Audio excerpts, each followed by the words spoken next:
Titanfall 2. Yes, Titanfall 2, aka the COD Killer back, what was it, 2015? Yes, the COD Killer. This game was the COD Killer back in the day, but now it's just a typical first-person shooter. But this game is pretty good in my own opinion, because Titanfall 2 is probably the best what they've improved since the first game, because in the first game of Titanfall 1, it was only a multiplayer experience.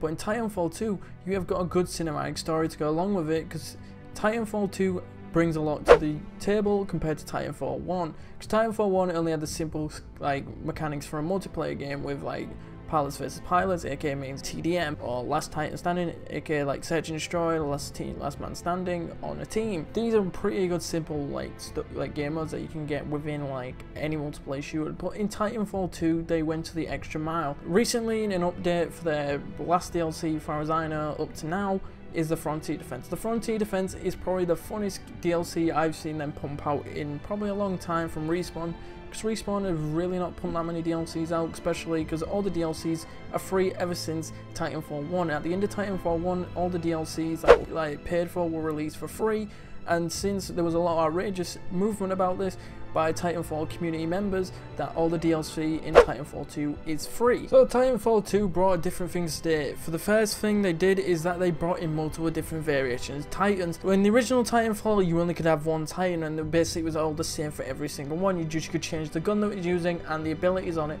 But in Titanfall 2 they took this a step further, because in Titanfall 2 they can change what class they are, what abilities they can do, and all the classes have their individual modes. For instance, you get the Runner. The Runner is the only Titan to have a sword, and it has its own power core. Yes, the power core lets it go pretty ballistic with its sword, and it also gains it's technically a shotgun that it has, but it's really good for range, and plus it's got this ability called Phase Shift that allows you to shift through the air.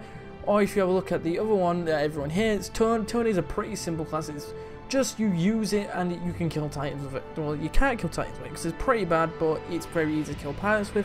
Legion is a very different Titan to them all. It's probably the heaviest Titan within the game, because this Titan, it runs around with an LMG minigun, pretty much the same thing, and goes around mowing Titans down. It can mow pilots down a lot. If you don't know what pilots are, pilots are the people playing the game, aka the players. They are called pilots because they are hired pilots of the Titan. What is Frontier Defense? So Frontier Defense is a defensive game mode where you have to survive 5 rounds from enemy Titans, grunts, spectres, and all sorts of enemies. So in this game mode you are piloted to a location by a plane and just drops you off at the drop zone you're supposed to defend. It's called a harvest. The harvest is basically going to be a massive tower thing, and you're going to have to defend it from the enemies from destroying it, and if it gets destroyed you get 2 retries to eventually complete that. But if you do succeed, you will gain a lot of XP from this game mode. You can rank up your normal XP and your normal weapons in this game mode.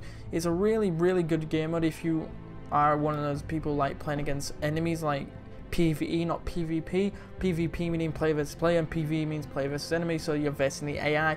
It can be tough at times, but it's a very fun game mode, especially most fun with friends, because when you're playing with friends you can normally play tactical, because in those later high rounds, such as wave 5 is the last round is on, they throw a lot of shit at you, and it can be very tough. So you want to work with your team very defensively and organize your positions where you want people to be, especially on those high difficulties such as Insane and Master difficulty, where you do not get a radar whatsoever. So anyway guys, I hope you really liked this short video on Titanfall 2. I would want to see how this compared to the channel. Some of my friends wanted me to cover this game, and I would see how it reacts to the Titanfall community, if any of them would come across, or if some of you guys playing in the comment section play Titanfall 2. Anyway guys, make sure you leave a like and subscribe, and make sure you can follow me over on Twitter at blazekiller. And as always guys, I'll see you guys in another video very soon. Bye bye.